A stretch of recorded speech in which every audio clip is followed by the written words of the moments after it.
আমরা নিজেদেরকে অনেক সম্মানিত কিছু হিসেবে দেখাই, আমরা নিজেদেরকে অনেক পবিত্র কিছু হিসেবে দেখাই, আমরা আমাদের চারপাশে একটা খোলস তৈরি করি, কিন্তু মৃত্যু এই সবগুলা খোলস সরায় দেয়। আমাদের সব চিন্তা দুনিয়া নিয়ে, যে দুনিয়াতে আমার জীবনটা কিভাবে আরো কমফোর্টেবল হবে, আরামদায়ক হবে, দুনিয়াতে আমার জীবনটা কিভাবে আরো সম্মানজনক হবে, দুনিয়াতে আমার জীবনটা কিভাবে আরো সচ্ছল হবে, দুনিয়াতে আমার জীবনযাপনের স্টাইলটা মানে লাইফস্টাইলটা কিভাবে আরো উন্নত হবে। আমরা মৃত্যুর কথা চিন্তা করতেছি না, আমরা আমাদের আখিরাতের কথা চিন্তা করতেছি না, আমরা আল্লাহ আযজা ওয়াজালের সামনে গিয়ে কি বলবো সেটা আমরা চিন্তা করতেছি না, এবং এই পরীক্ষা আমরা কিভাবে পার হয়ে যাব সেটা নিয়ে আমরা চিন্তা করতেছি না। আল্লাহ আমাদের জানাই দিচ্ছেন আপনার জন্য কি আছে, আপনার মৃত্যুর সময় কি হবে, মৃত্যুর পর কি হবে, কবরে কি হবে, বারজাকে জেলবেলে কি হবে, ইয়াউমুল কিয়ামাতে কি হবে, এবং অনন্তকালের জন্য কি হবে, প্রতিটা জিনিস আল্লাহ আপনাকে জানাই দিচ্ছেন। এরপরও যদি আপনি না করেন, আল্লাহর সামনে আপনার কোনো ওজন নাই, আল্লাহর সামনে আমার কোনো ওজন নাই, আমি আল্লাহর কাছে আশ্রয় চাই। আমরা দুনিয়ার জন্য হিজরত করি, সাহাবা একরাম হিজরত করছে দিনের জন্য। আমরা দুনিয়ার কথা চিন্তা করার সিদ্ধান্ত নেই, সাহাবা একরাম চিন্তা করছেন দিনের জন্য। আমরা দুনিয়াতে শুধুমাত্র বলবো আমরা ঈমান আনছি, লা ইলাহা ইল্লাল্লাহ, এতটুকু হবে না, আমাদের পরীক্ষা দিতে হবে। তো এই পরীক্ষা আমাদেরও আছে। আপনি মনে করেন না যে এই পরীক্ষা আমাদের শেষ, ওই সাহাবা কেরামের সময় পরীক্ষা হয়েছে, আমাদের এখন আর পরীক্ষা নেই। এই পরীক্ষা আমাদের সবার আছে। এই পরীক্ষা প্রত্যেকে তার অবস্থান অনুযায়ী দিতে হবে। এই পরীক্ষা আমরা পাস করতে পারতেছি না, এই পরীক্ষা নিয়ে আমরা চিন্তাও করতেছি, আমরা বেখেয়াল হয়ে আছে। আপনি যদি কোনো কিছুই না করেন দিনের জন্য কোনো চেষ্টা না করেন, সামগ্রিকভাবে কোনো চেষ্টা না করেন যে আমার যে জায়গাটাতে আমার জন্ম, যে জায়গাটাতে আমি বেঁচে আছি, যে সমাজের মধ্যে আমি বেঁচে আছি, এখানে দ্বীন ইসলামের জন্য আমার কিছু একটা করা উচিত এবং এটা আমার জীবনের একটা গুরুত্বপূর্ণ অংশ, এটা যদি আপনার মধ্যে না থাকে, এটাকে যদি আপনি বিন্দুমাত্র গুরুত্ব না দেন, আপনি আল্লাহর কাছে গিয়ে কি ওজর দিবেন বলেন? আমি আল্লাহর কাছে গিয়ে কি ওজর দিব বলেন? আলহামদুলিল্লাহ, আমরা আল্লাহর শুকরিয়া আদায় করি। আল্লাহ আযজা ওয়া জাল এই আয়োজনকে সফলভাবে চলমান রাখছেন, এটা সম্পন্ন হচ্ছে, এই জন্য আমরা মহান আল্লাহ শুকরিয়া আদায় করি। আলহামদুলিল্লাহ, মুসলিম ইউথ অর্গানাইজেশন যে ভাইরা পরিশ্রম করে মেহনত করে এই কাজটা আয়োজন করছেন, তাদের জন্য আমরা দোয়া করি আল্লাহ যেন তাদের কাছে বারাকা দান করেন এবং তারা যেন আগামীতেও ধারাবাহিকভাবে সঠিকভাবে কাজ করে যেতে পারেন। আপনাদেরকেও শুকরিয়া, আল্লাহ আপনার উত্তম জাযা দান করেন। আপনারা দ্বীন ইসলামের কিছু কথা শোনার জন্য, কিছু কথা জানার জন্য আজকে এখানে আসছেন। আল্লাহ আপনাদেরকে উত্তম জাযা দান করেন। আপনাদের যে নিয়ত নিয়ে আপনারা এখানে আসছেন, যে সময়টা এখানে দিচ্ছেন, আল্লাহ এটা কবুল করেন ইনশাআল্লাহ তাআলা।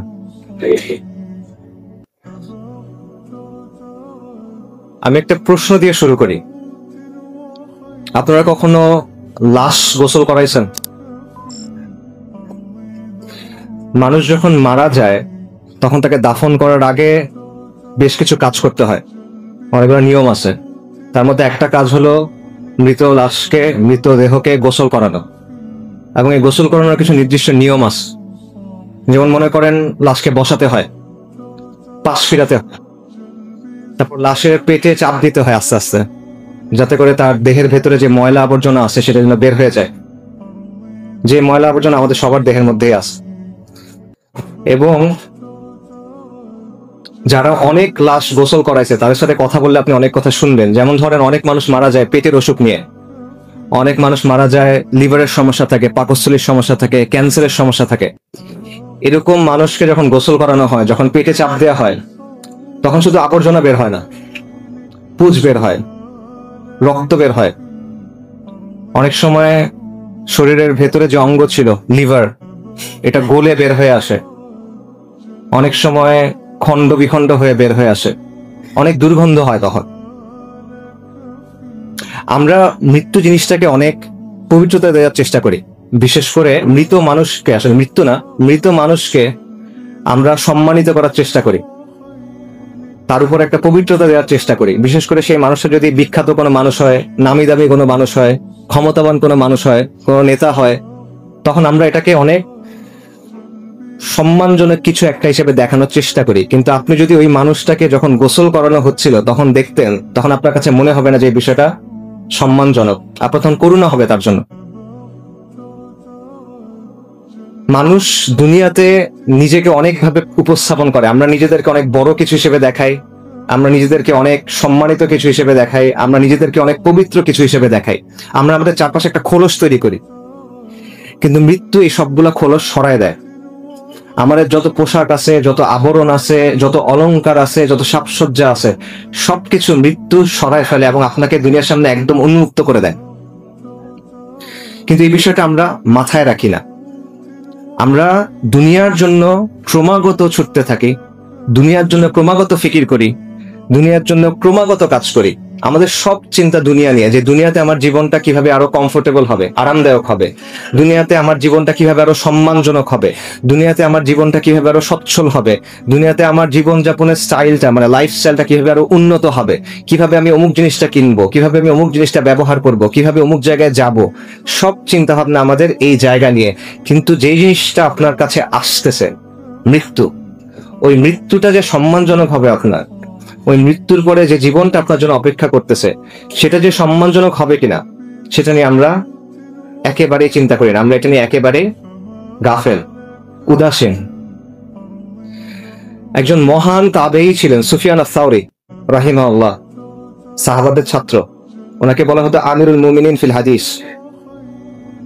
হাদিসের ব্যাপারে বিশাল জ্ঞান রাখতেন। ওনাকে একজন এসে প্রশ্ন করছে, ইয়া আবু আব্দুল্লাহ, ওনার কুনি আবু আব্দুল্লাহ, দুনিয়ার জন্য কিভাবে প্রস্তুতি নিব বলেন, আখিরাতের জন্য কিভাবে প্রস্তুতি নিব বলেন। সুফিয়ান সাওরী বলছেন, দুনিয়াতে যে পরিমাণ সময় থাকবা সেটা অনুযায়ী দুনিয়ার জন্য কাজ করো, আখিরাতে যে পরিমাণ সময় থাকবা সেটা অনুযায়ী আখিরাতের জন্য কাজ করো। দুনিয়াতে কতদিন থাকবেন বলেন? 80 বছর সর্বোচ্চ, 100 বছর, 120 বছর সর্বোচ্চ, নাকি? আখিরাতে কতদিন থাকবেন? 1000 বছর, 10,000 বছর, 1 লক্ষ বছর, চিরন্তন, চিরস্থায়ী, খালিদিনা ফিহা আবাদা। দুনিয়ার জীবন হলো ক্ষণস্থায়ী, আখিরাতের জীবন হলো চিরস্থায়ী। কিন্তু আমরা আখিরাতের জীবনটা নিয়ে চিন্তা করি না। আল্লাহ সুবহানাহু ওয়া তাআলা কোরআনে বলছেন, কুল্লু নাফসিন যায়িকাতুল মাউত, নিশ্চয়ই প্রত্যেক জীবকে মৃত্যুর স্বাদ আস্বাদন করতে হবে। ওয়া ইন্নামা তুওয়াফুনা উজুরাকুম ইয়াউমাল কিয়ামা, এবং কিয়ামতের দিন তোমাদেরকে তোমাদের যে প্রতিফল, যে কর্মফল, সেটা পরিপূর্ণভাবে বুঝিয়ে দেওয়া হবে। ফামান যুহজিয়া আনিন নারি ওয়া উদখিলাল জান্নাতা ফাকাদ ফাজ, যাকে আগুন থেকে রক্ষা করা হবে এবং জান্নাতে প্রবেশ করানো হবে, সে হলো সফল। ওয়ামাল হায়াতুদ দুনিয়া ইল্লা মাতাউল গুরুর, এই দুনিয়ার জীবন হলো ছলনাময় ভোগ, ছলনা, প্রতারণাময় একটা ভোগ, এটা ছাড়া আর কিছুই না। সূরা আলে ইমরানের আয়াত। এই একটা আয়াতে আল্লাহ আযজা ওয়া জাল আমাদের এই দুনিয়ার সব বাস্তবতা, সব মৌলিক প্রশ্নের উত্তর দিয়ে দিয়েছেন। যে বিষয় নিয়ে আমাদের এত পেরেশানি, যে বিষয় নিয়ে আমাদের এত ছোটাছুটি, যে বিষয় নিয়ে আমাদের এত চিন্তা, এত কষ্ট, সবকিছুর আসল মূল্যটা কত, এই সবকিছুর পরে কি অপেক্ষা করতেছে, দুনিয়ার সফলতা কি, ব্যর্থতা কি, এরপরে আমাদের জন্য কি অপেক্ষা করতেছে। এবং এর পরের আয়াতে আল্লাহ সুবহানাহু ওয়া তাআলা বলতেছেন, লাতুবলাউন্না ফি আমওয়ালিকুম ওয়া আনফুসিকুম, নিশ্চয়ই তোমাদেরকে তোমাদের জান এবং মালের ব্যাপারে পরীক্ষা করা হবে। দেখেন, আমাদের জীবনের মধ্যে নিশ্চিত জিনিসপত্র কিছু নাই, সবকিছু অনিশ্চিত। যে বিষয়গুলো নিয়ে আপনি সকাল থেকে ঘুমানোর আগ পর্যন্ত চিন্তা করেন, ইভেন ঘুমানোর সময় যেগুলো নিয়ে স্বপ্ন দেখেন, কোনোটার মধ্যে কোনো নিশ্চয়তা নাই। আমাদের উপার্জন, আমাদের পড়াশোনার রেজাল্ট, পরিবারে কি হবে, বাচ্চার কি হবে, সন্তানের কি হবে, স্ত্রীর কি হবে, পিতামাতার কি হবে, দুনিয়াবি যত চিন্তা আছে, যা কিছু নিয়ে আমরা চিন্তা করতেছি, কোনোটার মধ্যে কোনো নিশ্চয়তা নাই, নিশ্চিতভাবে জানার সুযোগ নাই। একটা মাত্র জিনিস নিশ্চিত, সেটা হলো মৃত্যু। কিন্তু এই মৃত্যু নিয়ে আমরা চিন্তা করি না। এই জিনিসটা আপনি কিভাবে ব্যাখ্যা করবেন? একটা জায়গা যেখানে আপনি চিরস্থায়ী ভাবে থাকবেন, যে জিনিসটা নিশ্চিত, সেটা নিয়ে আপনি চিন্তা করতেছেন না। আমিরুল মুমিনিন আলী ইবনে আবু তালিব রাদিয়াল্লাহু আনহু, ওনার একটা উক্তি আছে, সেখান থেকে একটা ব্যাখ্যা পাওয়া যায়। উনি বলছেন যে মানুষ ঘুমন্ত, মৃত্যুতে সে জেগে ওঠে। মানুষের এই জীবনটা আসলে একটা ঘোরের মতো, একটা ঘুমের মতো। যখন সে মারা যাবে, যখন আখিরাতের জীবন শুরু হচ্ছে, তখন সে জেগে ওঠে। এটা ভাবে চিন্তা করেন, আমরা যখন স্বপ্ন দেখি, স্বপ্নের মধ্যে তো অনেক কিছু হয়। স্বপ্নের মধ্যে যখন মানুষ কোনো বিপদ দেখে সে ভয় পায়, স্বপ্নের মধ্যে যখন ভালো কিছু হয় তখন সে খুশি হয়, এবং স্বপ্নের মধ্যে মনে হয় কত ঘটনা ঘটতেছে অনেক সময় নিয়ে।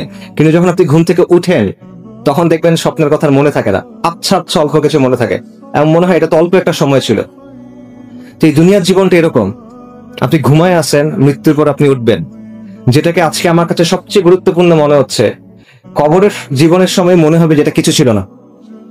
বিচারের দিবসে বিচার শুরু হওয়ার আগে আপনার কাছে মনে হবে এটা কিছু ছিল না, বিচার শুরু হয় নাই এখনো। জান্নাত জাহান্নামের জীবন এখনো শুরু হয় নাই, জাস্ট ইয়াউমুল কিয়ামাতে বিচার শুরু হওয়ার আগের যে সময়টা, ওই সময়টাতে আপনার কাছে মনে হবে যে দুনিয়ার জীবন এটাতে একটা মুহূর্ত ছিল শুধু।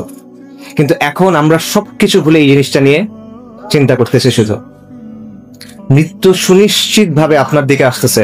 আল্লাহ সুবহানাহু ওয়া তাআলা কোরআনে বলছেন যে মৃত্যু এমন একটা জিনিস যেখান থেকে পালানোর কোনো সুযোগ নাই, মৃত্যুর পাকড়াও থেকে বের হওয়ার কোনো সুযোগ নাই। সূরা নিসাতে আল্লাহ বলছেন, তোমরা যেখানেই থাকো না কেন মৃত্যু তোমাদের অবশ্যই পাকড়াও করবে, যদিও তোমরা সুউচ্চ সুদৃঢ় দুর্গের মধ্যে থাকো। বুরুজিম মুশাইয়াদা, অনেক বড় একটা দুর্গ, অনেক লম্বা, মানুষ উঠতে পারে না, লাভ নাই, মৃত্যু ওইখানে এসেও আপনাকে ধরবে। এবং এই কারণে বারবার মৃত্যু সম্পর্কে আল্লাহ আযজা ওয়া জাল আমাদের কোরআনে সতর্ক করে দিয়েছেন, বারবার মনে করে দিয়েছেন যে তোমরা মৃত্যু নিয়ে চিন্তা করো, মৃত্যু আসতেছে। বারবার তিনি আখিরাতের কথা বলছেন যে এটা তোমার আসল জীবন, এটার জন্য তুমি প্রস্তুতি নাও, তোমার জন্য একটা পরীক্ষা আসতেছে। আল্লাযী খালাকাল মাউতা ওয়াল হায়াতা লিয়াবলুয়াকুম আইয়ুকুম আহসানু আমালা। আল্লাহ মৃত্যু এবং জীবনকে সৃষ্টি করছেন, আল্লাহ যাচাই করে দেখবেন এই জন্য যে কে আমলে উত্তম। এটা একটা পরীক্ষা, একটা পরীক্ষার মধ্যে আপনি আছেন, কিন্তু আপনি মনে করতেছেন আপনি এটাই আপনার জীবন। আমরা মনে করতেছি, আমরা জানি এটা পরীক্ষা, কিন্তু আমাদের কাজের মধ্যে এটার কোনো প্রভাব নাই। এই জন্য আল্লাহ বারবার মৃত্যুর কথা আমাদের বলছেন। কিন্তু আমাদের সময়ের একটা ফিতনা হলো বা একটা বাস্তবতা হলো, আমরা মৃত্যু নিয়ে চিন্তা করি না, আমরা মৃত্যু নিয়ে কথা বলা পছন্দ করি না। মৃত্যু নিয়ে যখন কেউ কথা বলে এটা আমাদের কাছে পছন্দ হয় না। অথচ নবী সাল্লাল্লাহু আলাইহি ওয়াসাল্লামের কথা চিন্তা করেন, তিনি যখন কোনো বিয়ের অনুষ্ঠানে গেছেন, নিকার অনুষ্ঠানে, সেখানে তুমি বলতেছেন ইয়া আইয়ুহাল্লাযীনা আমানুত্তাকুল্লাহা হাক্কা তুকাতিহি ওয়া লা তামুতুন্না ইল্লা ওয়া আনতুম মুসলিমুন। সেখানেও তিনি এই আয়াত পড়তেছেন যে তোমরা মুসলিম না হয়ে মৃত্যুবরণ করো না। একটা নিকার অনুষ্ঠান, যেটা হলো একটা আনন্দের জিনিস, আনন্দের জিনিসটা বিয়ে হয়েছে আপনাদের জন্য তো অনেক অপেক্ষা করে আছেন, রাইট? আনন্দের জিনিস, একটা নতুন পরিবার শুরু হচ্ছে, সেই পরিবার থেকে নতুন মানুষ আসবে, সেইখানেও এসে নবী সাল্লাল্লাহু আলাইহি ওয়াসাল্লাম মৃত্যুর কথা স্মরণ করে দিচ্ছেন। নবী সাল্লাল্লাহু আলাইহি ওয়াসাল্লাম বলেন আকসিরু যিকরা হাদিমিল লাজ্জাত, যে বেশি বেশি করে তোমরা ওই জিনিসকে স্মরণ করো যেটা সুখ বিনাশী, যেটা সবকিছু সুখ নষ্ট করে দেয়, যেটা সবকিছু স্বাদ নষ্ট করে দেয়। সেই জিনিসটা কি? সেই জিনিসটা মৃত্যু। কেন এটা বারবার বলা হচ্ছে? কারণ এভাবে আপনি আখিরাতের জন্য নিজেকে প্রস্তুত করবেন, নইলে পারবেন না। যখন মৃত্যুকে কথা চিন্তা করবেন, যখন আখিরাতটা আপনার কাছে বড় মনে হবে, তখন আপনি আমলের দিকে যেতে পারবেন, তখন আপনি গুনাহ থেকে সরে আসতে পারবেন, তখন আপনি দুনিয়ার যে প্রতারণা এখান থেকে দূরে সরতে পারবেন। সাহাবায়ে কেরামের আমল আমরা যখন আজকে পড়ি, ওনাদের আমলের কথা আমাদের কাছে অবিশ্বাস্য মনে হয়, ওনাদের যে কুরবানি আমাদের কাছে অবিশ্বাস্য মনে হয়, ওনারা যে ইবাদত করছেন আমাদের কাছে অবিশ্বাস্য মনে হয়। ওই সমাজের সবচেয়ে সম্মানিত মানুষ ছিলেন ওনারা, মক্কার সমাজে।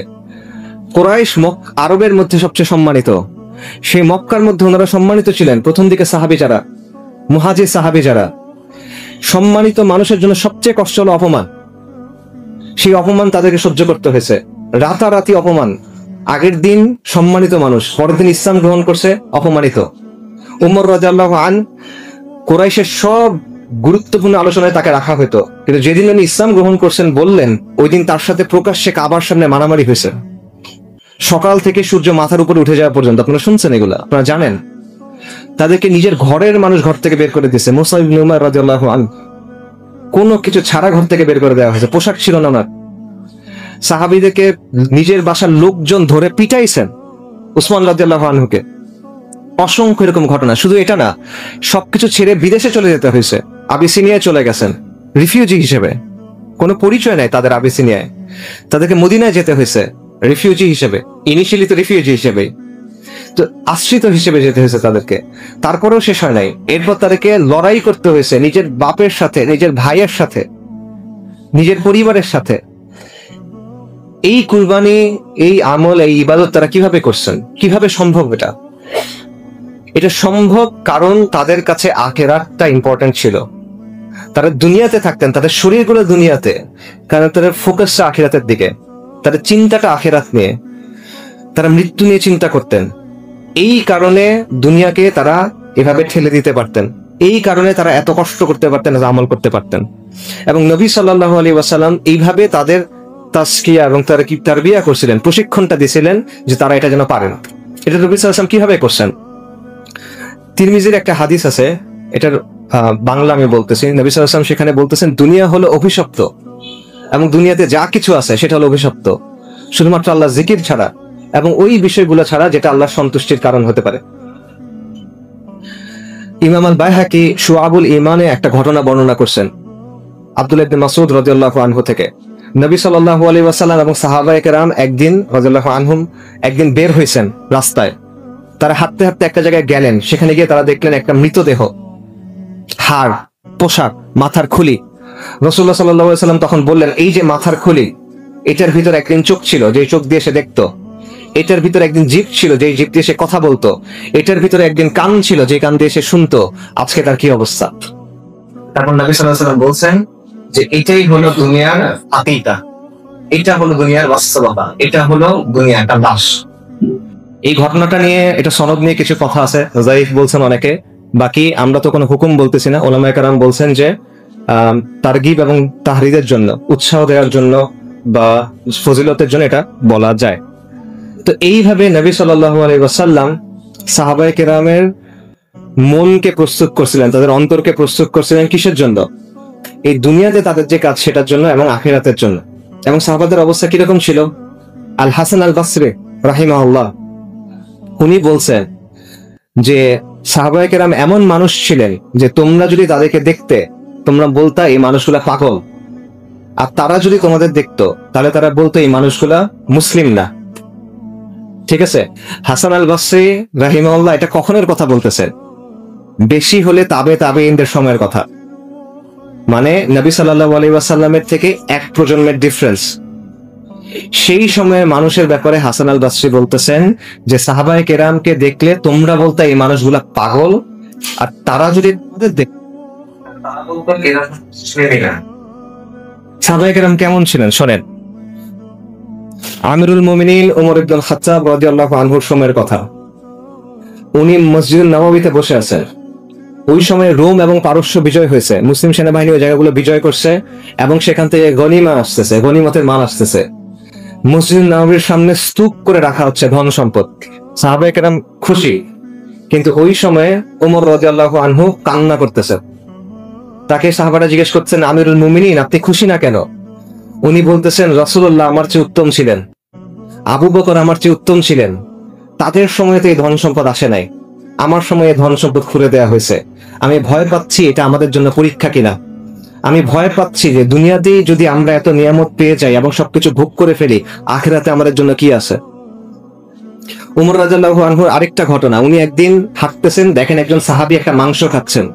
উনি জিজ্ঞেস করছেন, তুমি মাংস খাচ্ছ কেন? বলে, আমার খেতে ইচ্ছা করলো তাই খেয়ে নিলাম। উনি বলে, তোমার ইচ্ছা করলে তুমি খাবা? তুমি ওই আয়াতের কথা জানো না? সূরা আহকাফে একটা আয়াত আছে যেটা কাফেরদের জন্য নাজিল করা, যে কাফেরদেরকে আল্লাহ আযজা ওয়া জাল বলবেন যে তোমাদের যত নিয়ামত ছিল এটা তো তোমরা দুনিয়াতে ভোগ করে ফেলছো, তাই আজকে তোমাদের জন্য হলো শাস্তি, অপমানজনক শাস্তি। উনি ওই আয়াতের কথা বলে বলতেছে, তোমার এইটা ভয় লাগে না? আয়াত কিন্তু কাফেরদের জন্য, কিন্তু ওমর রাদিয়াল্লাহু আনহুর চিন্তাটা এমন, যিনি উনি ভয় থেকে বের হইতে পারতেছেন না, যে দুনিয়াতে এত ভোগ করব, এত মজা করব, এত নিয়ামত নিব, আখিরাতে যদি আমার কিছু না থাকে। এটা ছিল তার চিন্তা। সাহাবী সাঈদ ইবনে আমির রাদিয়াল্লাহু আনহু। আজকে আমরা কি করি দেখেন, আজকে আমরা দুনিয়ার পিছনে ছুটি, দুনিয়ার জন্য আল্লাহ অবাধ্যতা করি, দুনিয়ার জন্য আল্লাহ যেটা করতে বলছেন সেটা থেকে সরে যাই, তারপরে বলি আলহামদুলিল্লাহ ফর এভরিথিং। মনে করেন ব্যাংকে চাকরি পাইছে, তখন বলে আলহামদুলিল্লাহ ফর এভরিথিং। হারাম কাজ করতেছে, বিদেশে যাইতেছে ঘুরতে, আলহামদুলিল্লাহ ফর এভরিথিং। এইটা হলো আমাদের অবস্থা। আমরা মনে করতেছি যে আল্লাহর যেটা অবাধ্যতা সেটাকে আমাদের কাছে অবাধ্যতা মনে হয় না। আর সাঈদ ইবনে আমির রাদিয়াল্লাহু আনহু, ওনার কি অবস্থা? উনি ছিলেন হিমস শহরের গভর্নর। ওনার কাছে একবার ওমর ইবনুল খাত্তাব রাদিয়াল্লাহু আনহু কিছু টাকা পাঠাইছেন, অর্থ পাঠাইছেন। ওই ব্যক্তি যখন ওনার কাছে আসছে তখন উনি বলতেছেন, আমিরুল মুমিনিন আপনার জন্য এই অর্থ পাঠাইছেন। তখন সাঈদ ইবনে আমির বলতেছে, ইন্না লিল্লাহি ওয়া ইন্না ইলাইহি রাজিউন। এরপর ওই লোক টাকা দিয়ে চলে গেছে। ওনার স্ত্রী জিজ্ঞেস করতেছেন যে কি ব্যাপার, আমিরুল মুমিনিন কি ইন্তেকাল করলেন? মানে ইন্না লিল্লাহ পড়ছেন কেন? তোমরা জানো এর চেয়ে খারাপ ঘটনা কি? এর চেয়ে খারাপ ঘটনা যে দুনিয়া আমার ঘরের মধ্যে ঢুকে গেছে, এটা এর চেয়ে খারাপ ঘটনা। তারপর তিনি স্ত্রীকে বলতেছেন, আমি টাকাগুলো দিয়ে দেই? ওনার স্ত্রী বলছে, হ্যাঁ দিয়ে দেন। ওনার বাসার সামনে দিয়ে একটা বাহিনী যাচ্ছিল মুসলিমদের জিহাদের জন্য, উনি টাকা তাদেরকে দিয়ে দিচ্ছেন। সাঈদ ইবনে আমির রাদিয়াল্লাহু আনহুর ব্যাপারে ওই শহরের মানুষ 4টা অভিযোগ দিয়েছেন ওমর রাদিয়াল্লাহু আনহুর কাছে। 4টা অভিযোগ। প্রথম অভিযোগ, এই ব্যক্তি সকালে দেরি করে আসে। অভিযোগ নাম্বার 2, রাতের বেলা তাকে পাওয়া যায় না। যেহেতু ব্যক্তিটা গভর্নর, সময় অসময়ে তাকে প্রয়োজন হয়, কিন্তু রাতে তাকে পাওয়া যায় না। অভিযোগ 3, মাসে একদিন সে ঘর থেকে বের হয় না। অভিযোগ নাম্বার 4, এই ব্যক্তি হঠাৎ হঠাৎ অজ্ঞান হয়ে যায়। উমর রাদিয়াল্লাহু আনহু তার কাছে জানতে চাইলেন যে কি ব্যাপার, চিঠি জানতে চাইলেন, ব্যাখ্যা চাইলেন। তখন সাঈদ ইবনে আমর রাদিয়াল্লাহু আনহু বললেন, প্রথম অভিযোগ, আমি সকালে দেরি করে যাই। অভিযোগ সত্য। কেন সত্য? কারণ আমার বাসায় কোনো কাজের লোক নাই, বাসার কাজগুলো শেষ করে তারপর আমাকে আসতে হয়। এটা ওই শহরের গভর্নর, কিন্তু একটা শহরের গভর্নর, প্রদেশের গভর্নর, একটা শহর না আসলে, একটা প্রদেশের গভর্নর। দ্বিতীয় অভিযোগ, রাতে তাকে পাওয়া যায় না। অভিযোগ সত্য, রাতে আমাকে পাওয়া যায় না, কারণ দিনে আমি মানুষকে সময় দিই, রাতে আমি ইবাদত করি, কারণ আমার নিজের জন্য এই সময়টা আমার রাখতে হয়। তৃতীয় অভিযোগ, মাসে একদিন আমি বের হই না। কথা সত্য, অভিযোগ সত্য, কারণ আমার পোশাক একটা, ওই দিন আমি পোশাকটা ধুই এবং শোকাই, এই জন্য আমি বের হইতে পারি না। আর চতুর্থ অভিযোগ, আমি মাঝে মাঝে অজ্ঞান হয়ে যাই। অভিযোগ সত্য। কেন অভিযোগ? এটা কেন হয়? কারণ নবী সাল্লাল্লাহু আলাইহি ওয়াসাল্লামের একজন সাহাবী ছিলেন, খুবাইব ইবনে আদি রাদিয়াল্লাহু আনহু। মক্কার কুরাইশ ওনাকে বন্দী করে নির্যাতন করে হত্যা করছিল, এবং তখন খুবাইব রাদিয়াল্লাহু আনহু একটা অভিশাপ দিয়েছিলেন উপস্থিত সবাইকে। তো ওই সময় সাঈদ রাদিয়াল্লাহু আনহু তখন ইসলাম গ্রহণ করেন নাই, তিনি ওখানে উপস্থিত ছিলেন। তো এই ঘটনা যখনই মনে হয় উনি অজ্ঞান হয়ে যান। তো এই হলো তার অবস্থা। আরেকজন সাহাবীর কথা শুনে, সালমান আল ফারিসি রাদিয়াল্লাহু আনহু, বিখ্যাত সাহাবী। সালমান আল ফারিসি ছিলেন ইরাকের মাদিয়ান এই প্রদেশের গভর্নর। উনি যখন গভর্নর ছিলেন, ওনার পোশাক ছিল এমন একটা জুব্বা যেটা হাঁটুর একটু নিচে পর্যন্ত যায়, এর বেশি নিচে যায় না। উনি গভর্নর থাকা অবস্থায় উনি জীবিকা অর্জন করতেন কিভাবে? উনি ঝুড়ি বানাইতেন, নিজে হাতে বেত দিয়ে ঝুড়ি বানাতেন, সেই ঝুড়ি বিক্রি করতেন। উনি চলাফেরার জন্য একটা খচ্চর ব্যবহার করতেন। সাধারণত সম্মানিত মানুষ খচ্চর ব্যবহার করবে না, ঘোড়া ব্যবহার করবে। উনি খচ্চর ব্যবহার করতেন। এটা নিয়ে বাচ্চারা হাসি ঠাট্টা করত, উনি চুপচাপ থাকতেন, উনি হাসতেন। ওনার অবস্থা এমন যে ওনাকে দেখে বোঝা যায় না। এক লোক শহরে ঢুকছে, ওনাকে ডেকে বলছে, এদিকে আসো, এই যে আমার গাধার পিঠে কিছু মালসামান আছে, এগুলো একটু নামায় দাও। উনি নামায় দিচ্ছে। তখন লোকেরা বলছে, তুমি কাকে বলতেছো? এটা গভর্নর, নবী সাল্লাল্লাহু আলাইহি ওয়াসাল্লামের সাহাবী, এটা সালমান আল ফারিসি। ওই লোক অপ্রস্তুত হয়ে গেছে। তখন সালমান আল ফারিসি বলছে, কোনো সমস্যা নাই, আমি তো আল্লাহর বান্দা, বান্দা তোমাকে তো সাহায্য করতেই পারে, সমস্যা কোথায়? সালমান আল ফারিসির বাসা ছিল না অনেকদিন। এক ব্যক্তি তাকে বারবার বলতো, ইয়া সালমান, আপনি একটা ঘর বানান, আপনি একটা ঘর বানান। সে শুনে রাজি হয়েছে, আচ্ছা ঠিক আছে, আমার ঘর লাগবে, ঘর বানায় দিবা, কিন্তু আমার ঘর কিরকম হবে বলো দেখি। ওই লোক বলছে, আমি জানি আপনার ঘর কেমন হবে। আপনার ঘর হবে এমন যে আপনি যদি সোজা হয়ে দাঁড়ান, আপনার মাথা ছাদে বাড়ি খাবে, আর আপনি ঘুমানোর সময় যদি পাশ ফিরেন, আপনি দেয়ালের সাথে বাড়ি খাবেন। এটা হলো বাসা, এটা হলো গভর্নরের বাসা। সালমান আল ফারিসি মৃত্যুর কথা চিন্তা করে অনেক কান্না করতেন। তখন মানুষ তাকে জিজ্ঞেস করতো, আপনি কি মৃত্যু ভয়ে কান্না করতেছেন? কিন্তু স্যার, মৃত্যু ভয়ে কান্না করতেছি না, আমার কাছে এটা খারাপ লাগতেছে যে আমার কাছে এত ধন সম্পদ, আমার কাছে এত জিনিসপত্র। নবী সাল্লাল্লাহু আলাইহি ওয়াসাল্লাম যখন ইন্তেকাল করছেন, তখন তো তার কাছে এত জিনিস ছিল না। তো আখিরাতে তার সামনাসামনি হলে আমি কি বলবো? এই জন্য উনি কান্না করতেন। ওনার কাছে এত জিনিসপত্র কি জানেন? 3টা জিনিস, একটা লাঠি, একটা কম্বল, একটা পানির পাত্র। এই হলো এত জিনিস যেটার জন্য উনি ভয় পাচ্ছেন। ওনার কাছে আরেকটা জিনিস ছিল, 4 নাম্বার জিনিস, দামি জিনিস। ওনার কাছে দামি মিস্ক ছিল, আতর ছিল, কিন্তু এই আতর উনি ব্যবহার করতেন না। যখন ওনার মৃত্যুর সময় আসছে, তখন উনি ওনার পরিবারকে বলছেন, আমার দামি আতরটা এখন নিয়ে আসো, আমার মেহমানদের জন্য এই আতর প্রস্তুত করো। তারপর উনি বলছেন যে আমার চারপাশে এই আতর ছড়ায় দাও, কারণ আজকে ফেরেশতারা আমার কাছে আসবে। এইভাবে উনি মৃত্যুর জন্য প্রস্তুতি গ্রহণ করছেন। তো আমরা অনেকে আলহামদুলিল্লাহ, আল্লাহ সুবহানাহু ওয়া তাআলা অনেককে হিদায়াত করছেন, দিনের জন্য বুঝ দিছেন। আমরা চেষ্টা করি দিন পালন করার, আলহামদুলিল্লাহ দাওয়াতে কাজকর্ম করি, কিন্তু আমরা যেন কখনো ভাই এরকম মনে না করি যে আমরা অনেক কিছু করে ফেলছি দিনের জন্য। আমরা যেন এরকম মনে না করি যে আমরা দিনের জন্য অনেক কুরবানি করে ফেলছি। আমরা কিচ্ছু করি নাই, আমরা কিচ্ছু করি নাই। সাহাবায়ে কেরামের কাজের সামনে আপনি যদি নিজেকে চিন্তা করেন, মানে কোনো হিসাবের মধ্যে আপনি আসবেন না। এবং সাহাবায়ে কেরাম আল্লাহ আযজা ওয়া জাল্লার যে হক, এই হক কোনও আদায় করতে পারেন না, কেউ পারবে না। কারণ খালেকের যে হক, আর রাজ্জাকের যে হক, আর রহমানের যে হক, এই হক আদায় করা আমাদের কারো পক্ষে সম্ভব না। তো এই বিষয়টা যেন আমার মনের মধ্যে কখনো না ঢুকে, এবং সাহাবাদের থেকে যেন আমরা এটা বোঝার চেষ্টা করি যে আমাদের জীবনটা নিয়ে কিভাবে চিন্তা করা উচিত। আব্দুল্লাহ ইবনে উমর রাদিয়াল্লাহু আনহু উনি বলছেন যে সন্ধ্যা হলে সকাল পর্যন্ত বেঁচে থাকবা এটা মনে করো না, সকাল হলে সন্ধ্যা পর্যন্ত বেঁচে থাকবে এটা মনে করবা না, বরং আমলে লেগে পড়ো, আমল করো। সুস্থ অবস্থায় এমন আমল করো যেন সেটা তোমার অসুস্থতার সময়ের জন্য যথেষ্ট হয়। জীবিত অবস্থায় এমন আমল করো যেন এটা তোমার আখিরাতের জন্য যথেষ্ট হয়। উমর ইবনে আব্দুল আজিজ রাহিমাহুল্লাহ খলিফা ছিলেন। উনি একদিন রাত করে বাসায় আসছেন, ওনার কাছে বাইতুল মালের একটা জিনিস রয়ে গেছে। ওনার ছেলে বলতেছেন যে আব্বা এটা আপনি ফেরত দিয়ে আসেন। উনি বলতেছেন কালকে সকালে ফেরত দিব। ওনার ছেলে বলতেছেন যে আপনি নিশ্চিত কালকে সকাল পর্যন্ত আপনার হায়াত থাকবে। এটা শুনে উনি কান্না করে দিচ্ছেন। তারপর ওটা ওই সময় উনি গিয়ে ফেরত দিয়ে আসছে। তো এইটা হলো মৃত্যুর চেতনা মানুষকে কিভাবে চেঞ্জ করে। এবং বাস্তবতা হলো দুনিয়া এমন একটা জিনিস, দুনিয়া নিয়ে আপনি যত চিন্তা করবেন, দুনিয়ার পিছনে আপনি যত ছুটবেন, আপনার এই ছোটা কখনো শেষ হবে না। এটার মধ্যে কোনো শান্তি নেই, এটার মধ্যে কোনো প্রশান্তি আপনার কাছে কখনো আসবে না। দুনিয়া আপনাকে পাগল করে দিবে, কিন্তু এই পাগলামের বিনিময়ে আপনি কিছু পাবেন না। আর সাহাবায়ে কেরামদের কথা চিন্তা করেন, আরবরা ছিল সেই সময় দুনিয়াতে একেবারেই অসম্মানিত, সম্মানিত কোনো অবস্থান তাদের ছিল না। হরমুজানের কাছে, পারস্যের সম্রাট হরমুজানের কাছে যখন ইসলামের দাওয়াত নিয়ে যাওয়া হয়েছে, চিঠি পাঠানো হয়েছে নবী সাল্লাল্লাহু আলাইহি ওয়াসাল্লামের পক্ষ থেকে, তখন সে বলছে আরবরা কালকে পর্যন্ত মরুভূমিতে কুকুরের দলের মতো দৌড়াদৌড়ি করত, এদের কেমন সাহসে এরা আমাকে চিঠি পাঠায়। এইভাবে তারা আরবদের দেখতো।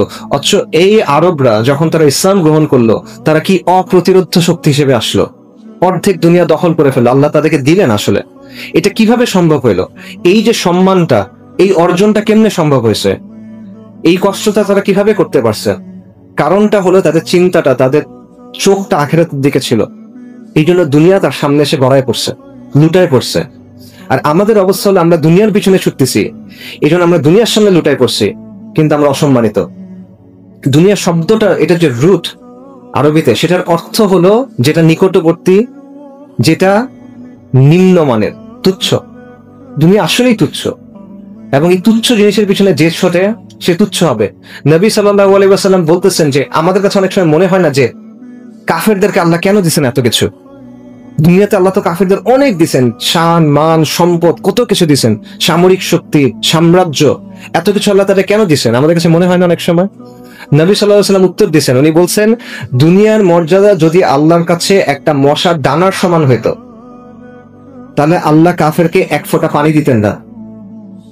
কিন্তু দুনিয়ার মর্যাদা একটা মশার দানার সমানও না, এই জন্য আল্লাহ কাফেরকে দিয়ে রাখছে। কিছু যায় আসে না, এটা কোনো মূল্য নাই। দুনিয়ার আখিরাতের অবস্থা হলো, নবী সাল্লাল্লাহু আলাইহি ওয়াসাল্লাম বলছেন যে আল্লাহর কসম, যে আখিরাতের তুলনায় দুনিয়ার অবস্থা হলো তোমাদের মধ্যে কেউ সমুদ্রে একটা আঙ্গুল ডুবালো, তারপর সে আঙ্গুল এনে দেখুক এখানে কতটুকু পানি লেগে আছে। এই যে সমুদ্র, এটা হলো আখিরাত। আপনি আঙ্গুল ডুবানোর পরে হাতে যেটা লেগে থাকবে, এটা হলো দুনিয়া। এই হলো দুনিয়ার অবস্থা। কিন্তু আমরা এই দুনিয়ার পিছনে ছুটতেছি। আমার হায়াতুদ দুনিয়া ইল্লা মাতাউল গুরুর, এটা ছলনার একটা জিনিস, যেটা বাইরে থেকে দেখতে খুব ভালো লাগে, কিন্তু ভেতরে কিচ্ছু নাই, ভেতরে কোনো প্রশান্তি নাই। বাইরে থেকে চকচকে জাঁকজমকপূর্ণ, টানে আপনাকে, কিন্তু শেষ পর্যন্ত এটা আপনাকে ক্ষতি ছাড়া কিছু দিতে পারবে। এবং দুনিয়ার জিনিস আপনি যত খুঁজবেন, যত দৌড়াবেন, কোনো তৃপ্তি আপনার আসবে না। নবী সাল্লাল্লাহু আলাইহি ওয়াসাল্লাম বলছেন যে বনি আদমকে যদি দুটা উপত্যকা দেয়া হইতো, স্বর্ণ ভর্তি, মানে বিশাল ময়দান ভর্তি শুধু সম্পদ, স্বর্ণ, বনি আদম সন্তুষ্ট হবে না, সে তৃতীয় একটা চাইবে। বনি আদমের পেট একটা জিনিস দিয়ে ভরবে, এটা হলো কবরের মাটি, আর কোনো কিছু দিয়ে এটা ভরবে না। এখানে একটা বিষয়ে মাথায় রাখবেন যে সম্পদ নিষিদ্ধ না। আমি বলতেছি না যে দুনিয়া একেবারে আপনি ছেড়ে দিবেন, আপনি দুনিয়া ছাড়তে পারবেন না। এই দুনিয়ার মধ্যে আমাদের থাকতে হবে, এই দুনিয়ার মধ্যে আমাদের আমল করতে হবে। দিনকে বিজয়ী করার জন্য যে কাজ করবেন ওটা দুনিয়াতে করতে হবে, দুনিয়ার আসবাবের নিয়ম মেনে আপনার কাজ করতে হবে। মুসলিমদের স্বার্থে আপনি যখন কাজ করবেন সেটাও দুনিয়াতে করতে হবে, কিন্তু দুনিয়া যেন আপনার অন্তরের ভিতরে না ঢুকে।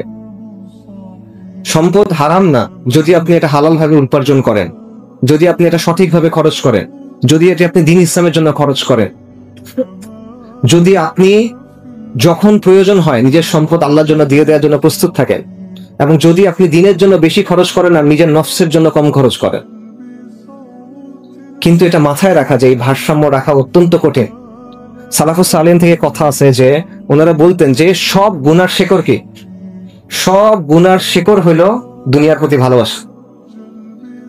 আরেকটা কথা ওনারা বলতেন, সেটা হলো যেই ব্যক্তি, ইমাম আহমদ এটা আনছেন কিতাবুজ জুহুদে, যে যেই ব্যক্তি দুনিয়াকে প্রাধান্য দিবে সে তার আখিরাতকে ক্ষতিগ্রস্ত করবে। যে দুনিয়াকে গুরুত্ব দিবে সে আখিরাতকে ক্ষতিগ্রস্ত করবে, আর যে আখিরাতকে গুরুত্ব দিবে অবশ্যই সে তার দুনিয়াকে কিছুটা হলেও ক্ষতিগ্রস্ত করবে। তাই যে জিনিসটা চিরস্থায়ী তোমরা সেটাকে প্রাধান্য দাও।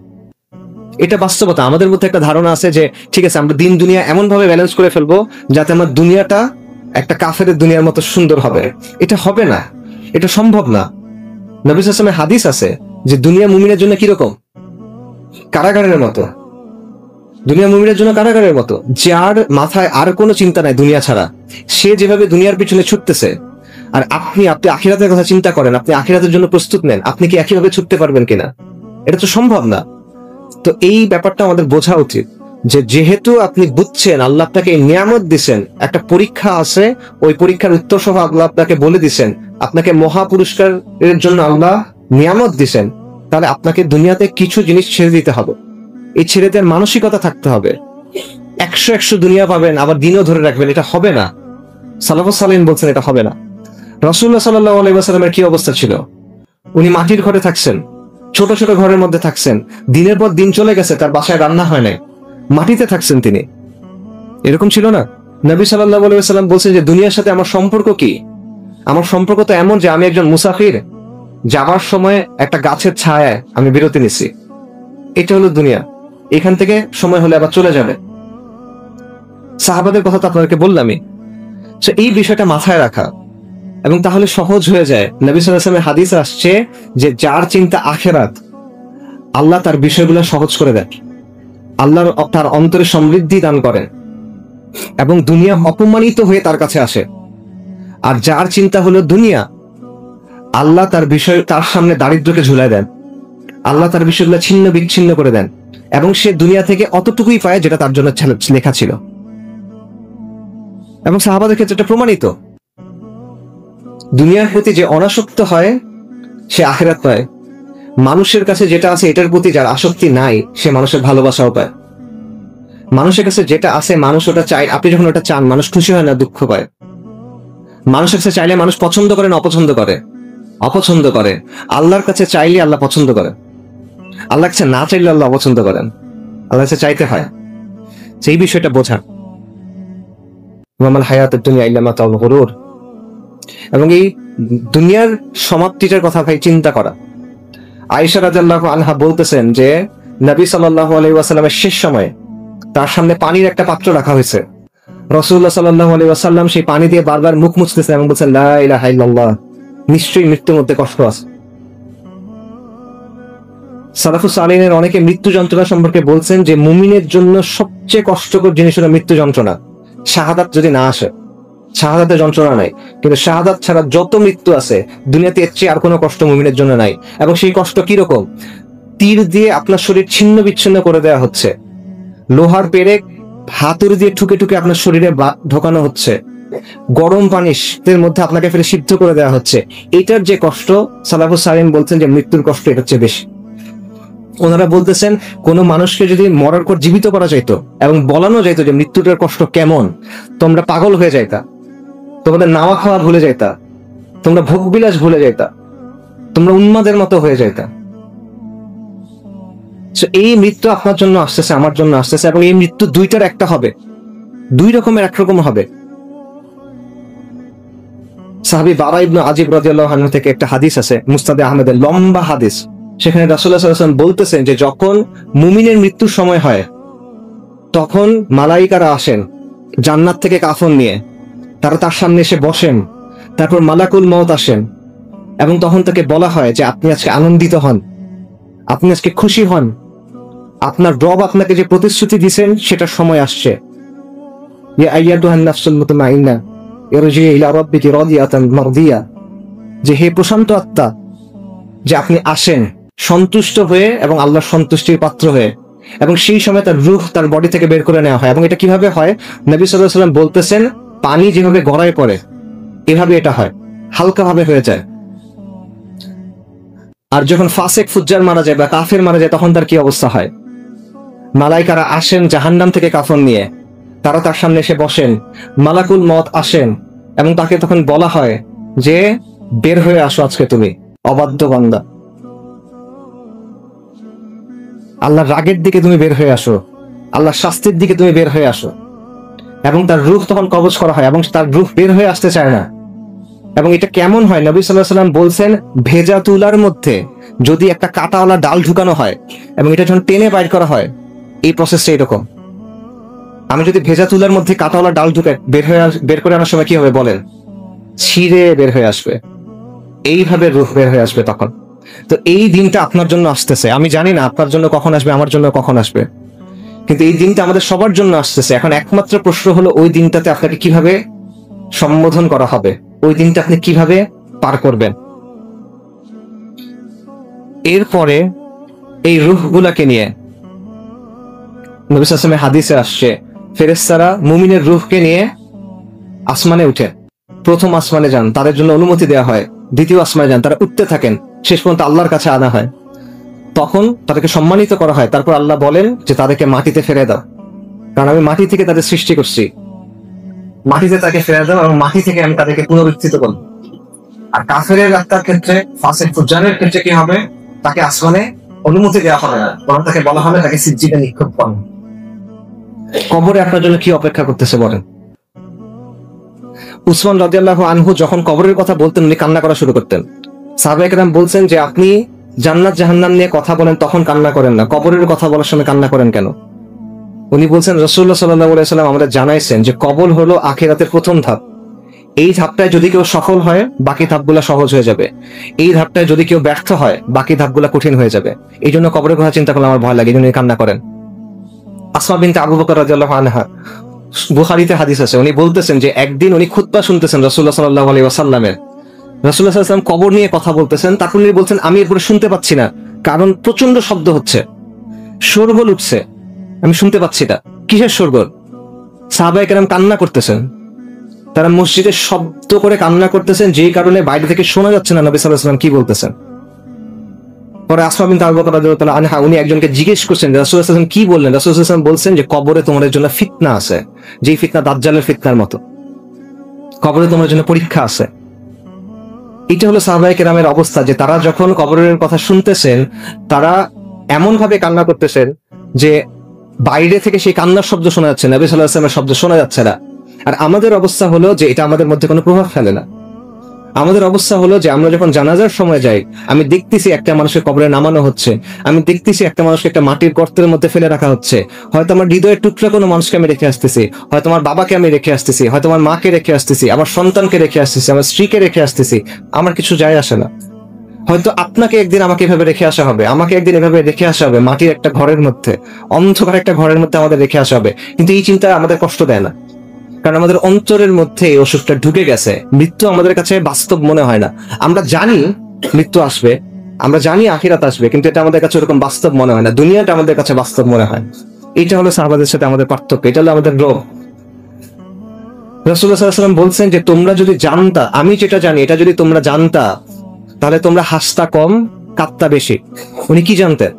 রাসূলুল্লাহ বলছেন, যদি আমি আল্লাহর কাছে দোয়া করতাম যাতে কবরের শব্দ তোমাদেরকে শোনানো হয়, কিন্তু এটাতে এমন হইতে পারে যে তোমরা ভয় পেয়ে কবর দেয়াই বন্ধ করে দিবা, এই জন্য আমি দোয়া করতেছি না। কথা বুঝতে পারছেন? কবরের যে শব্দ, এটা যদি মানুষকে শোনানো হইতো, এটা এত ভয়ঙ্কর যে মানুষ হয়তো ভয়ে আর কাউকে কবরই দিবে না। নবী সাল্লাল্লাহু আলাইহি ওয়াসাল্লাম বলতেছেন,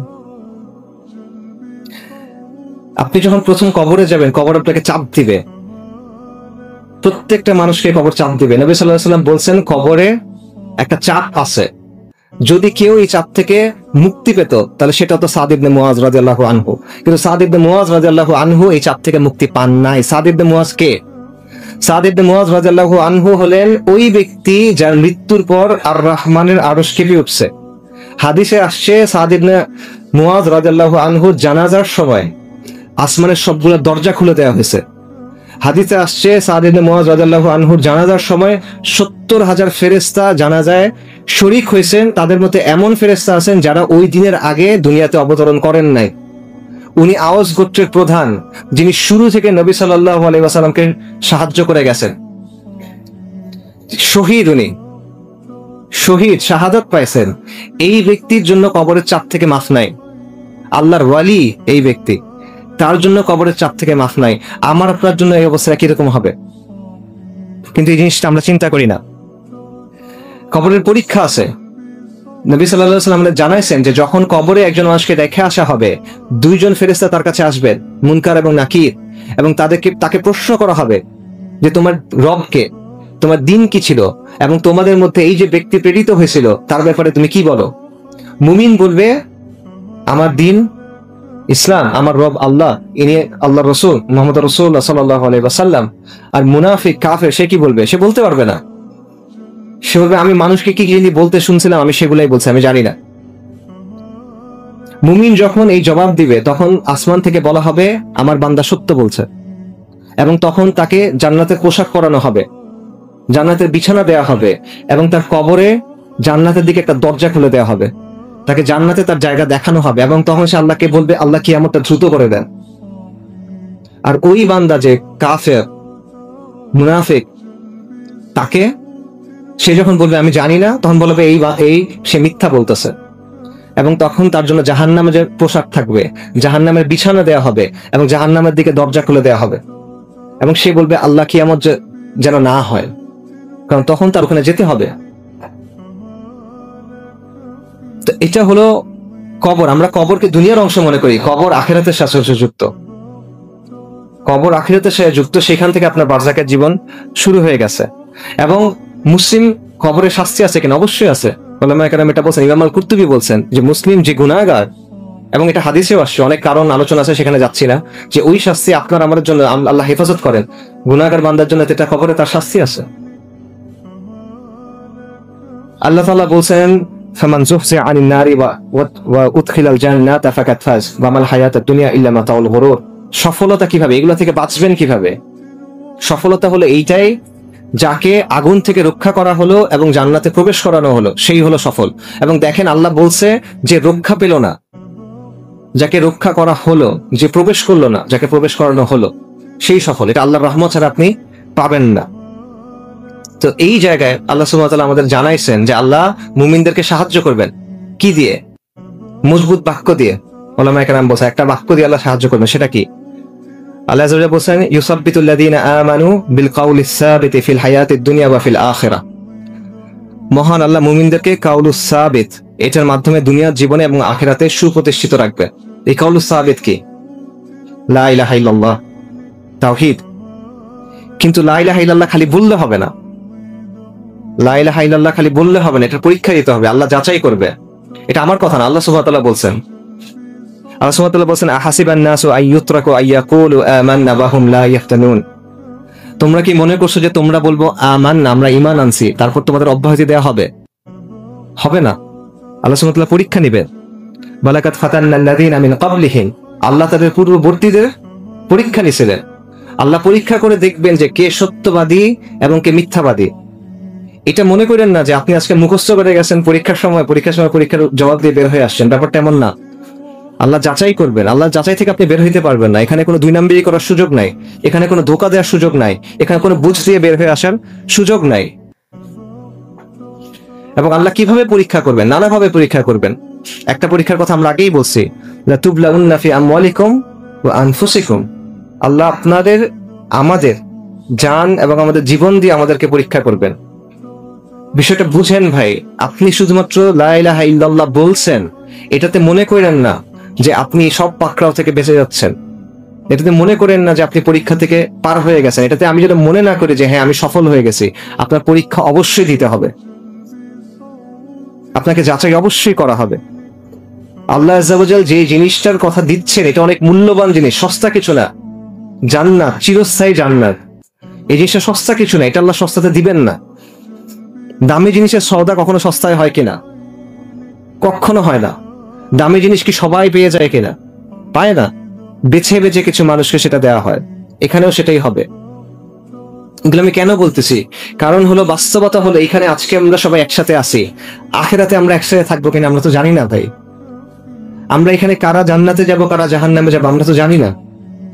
আপনি যার সাথে একসাথে পাশে বসে আছেন, আপনার পাশের লোকটা জান্নাতে যাবে না জাহান্নামে যাবে, আপনি কই যাবেন আপনি তো জানেন না। এক জামাতের লোক, এক সংগঠনের লোক, এক কাতারে দাঁড়ায় থাকা লোক, একজনের কাছে আনুগত্য করা লোক, আমরা জানি না আমরা একসাথে আখিরাতে থাকবো কিনা। আমরা জানি না আমরা সফল হইতে পারবো কিনা। এই বিষয়টা আমাদের সবার খাস করে চিন্তা করা উচিত, সবার জন্য। মৃত্যু আসবে অবশ্যই, আমি মরবো, আপনি মরবেন, কোনো সন্দেহ নাই। কিন্তু এই মৃত্যুটাকে আমরা ভুলে আসি। আমরা জানি মৃত্যু আসবে, কিন্তু যখন হঠাৎ করে কোনো ঘটনা ঘটে তখনই মৃত্যু আমাদের চিন্তায় আসে, বাকি সময় আসে না। অথচ ব্যাপারটা তেমন হওয়ার কথা ছিল না। ব্যাপারটা হওয়ার কথা ছিল সবসময় আমরা আখিরাতের কথা চিন্তা করতেছি, সবসময় মৃত্যুর কথা আমার স্মরণে আসে। ব্যাপারটা তেমন হওয়ার কথা ছিল, কিন্তু আমাদের এটা নাই। কারণ ওই যে আমাদের ওই যে ফোকাসটা সরে গেছে। আমাদের কাছে দুনিয়া অনেক অনেক বেশি গুরুত্বপূর্ণ আখিরাতের চাইতে। আমরা যত সিদ্ধান্ত নেই সেটা আমরা দুনিয়াবী জায়গা থেকে চিন্তা করি। আর আমরা সবকিছু শেষ হয়ে যাওয়ার অল্প যে সময়টা থাকে ওইটা একটু দিনের জন্য কিছু হয়তো বা করি, তারপর নিজেকে মনে করি যে আমি অনেক কিছু করছি দিনের জন্য, আমি অনেক বড় দিনদার, আমি দিনে অনেক বড় খেদমত করে ফেলছি, আল্লাহ মাফ করেন।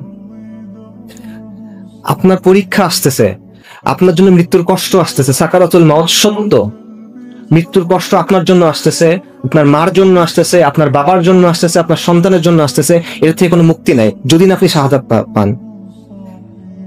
আপনার জন্য কবরের চাপ আসতেছে। কবরের চাপ এমন যে বলা হয় যে কাফেরের জন্য পাঁজর ভেঙে ঢুকে যাবে, রিবকেজ ভেঙে ঢুকে যাবে, এরকম চাপ কবরের।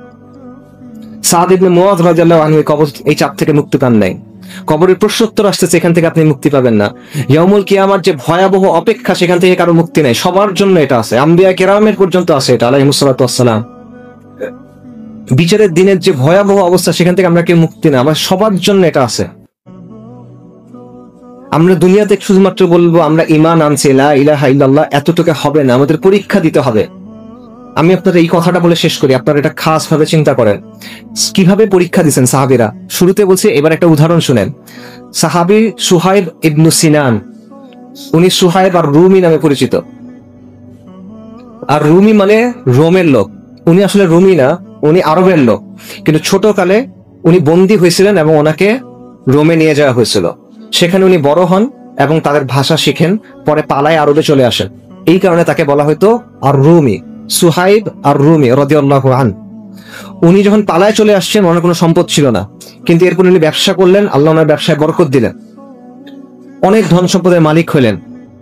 এরপর আল্লাহ নবী যখন দাওয়াত নিয়ে আসলেন সাল্লাল্লাহু আলাইহি ওয়াসাল্লাম, তিনি ইসলামের দাওয়াত গ্রহণ করলেন এবং তিনি রাসূলুল্লাহ সাল্লাল্লাহু আলাইহি ওয়াসাল্লামের নির্দেশ অনুযায়ী হিজরত করতে বের হইলেন, ওনার সব ধন সম্পদ নিয়ে।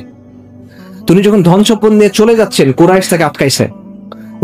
কুরাইশ বলতেছে যে তুমি দরিদ্র অবস্থায় আমাদের কাছে আসছিলা, আমাদের কাছে ব্যবসা করে তুমি আজকে এত ধন সম্পদ বানাইছো, তোমাকে আমরা যাইতে দিব না। তরুণ বলছেন, তোমরা যদি আমাকে যাইতে না দাও, আমার কাছে এই তীর আছে এবং তোমরা জানো আমি কত ভালো তীর ছুটতে পারি, আমি তোমাদের দিকে তীর ছুটবো এবং তোমরা মারা যাবা। এবং তোমরা যদি আমার কাছে আসো, আমার কাছে ধারালো তরোয়ার আছে, আমি তোমরা সাথে ফাইট করবো। কুরাইশ ভয় পাইছে। তারপর কুরাইশ বলছে, ঠিক আছে তুমি যাও, তোমার সম্পদ রেখে যাও। আমরা কি করতাম বলেন? আমরা একটা নেগোশিয়েট করার চেষ্টা করতাম, আচ্ছা ঠিক আছে আমার সম্পদের অল্প কিছু নাও, অল্প কিছু আমাকে দাও, 50-50, রাইট? এরকম কিছু একটা আমরা করতাম। সোহেব আর রুমি বলছে, ঠিক আছে সব সম্পদ নাও।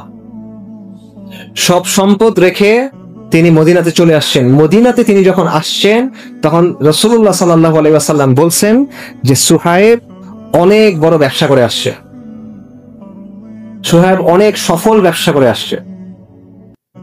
এটা হলো সফলতা, যে দুনিয়া কামাইছেন। আপনি চিন্তা করে দেখেন, একটা মানুষ বন্দী ছিল, সে পালায় আসছে, দরিদ্র, কিচ্ছু নাই তার, পথে ঘাটে ঘুমানোর মতো অবস্থা। এই ব্যক্তি বিশাল বড় কোটিপতি হয়ে গেছে, এই সবকিছু ছেড়ে চলে গেছে। আবার আমরা দুনিয়ার জন্য দিন ছাড়ি, আমরা যাই না বিভিন্ন জায়গায়, আমরা দুনিয়ার জন্য হিজরত করি। সাহাবায়ে কেরাম হিজরত করছে দিনের জন্য, আমরা দুনিয়ার জন্য হিজরত করি, সাহাবায়ে কেরাম হিজরত করছেন দিনের জন্য। আমরা দুনিয়ার কথা চিন্তা করে সিদ্ধান্ত নেই, সাহাবায়ে কেরাম চিন্তা করছেন দিনের জন্য। এবং এটাই হলো সফলতা, যেটা রাসূলুল্লাহ সাল্লাল্লাহু আলাইহি ওয়াসাল্লাম বলছেন।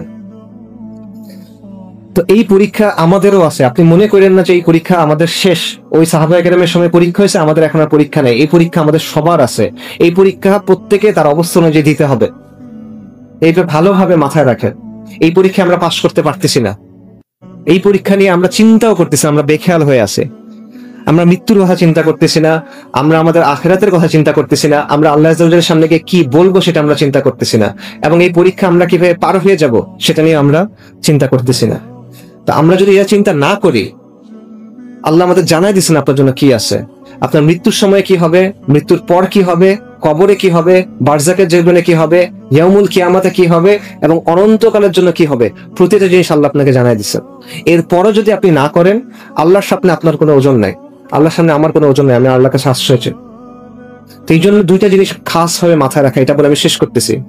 সেটা হলো, প্রথমত ব্যক্তিগত পর্যায়ে আপনার আমলের ব্যাপারে আপনি সতর্ক হন। এটা খাস ভাবে প্রথমে আমি আমার নিজের জন্য বলতেছি, যে নিজের আমলের ব্যাপারে সতর্ক হওয়া, নামাজে খুশু খুশু আনা, কোরআনকে সময় দেওয়া, নফল ইবাদত বাড়ায় দেওয়া, এবং নিজের মুখটাকে নিয়ন্ত্রণ করা। এটা নিয়ন্ত্রণ না করার কারণে আমরা অনেক বেশি গুনাহ করে ফেলি।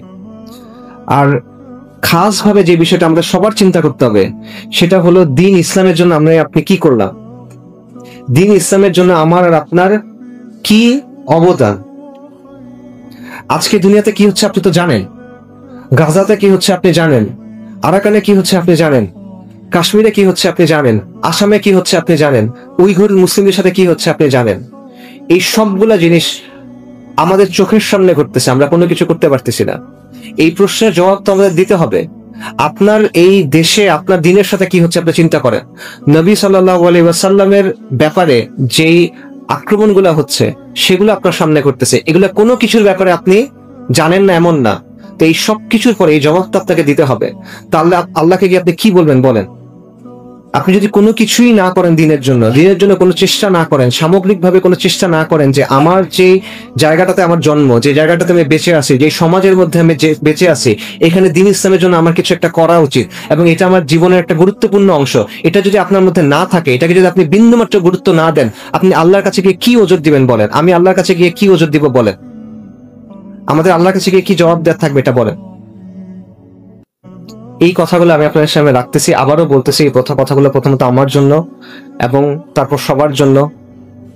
যদি এখানের মধ্যে ভালো কোনো কিছু থাকে, সেটা একান্ত আল্লাহর পক্ষ থেকে। এখানে যা কিছু ভুল এবং খারাপ, সেটা আমার পক্ষ থেকে এবং শয়তানের পক্ষ থেকে। ওয়া আখিরু দাওয়ানা আলহামদুলিল্লাহি রাব্বিল আলামিন।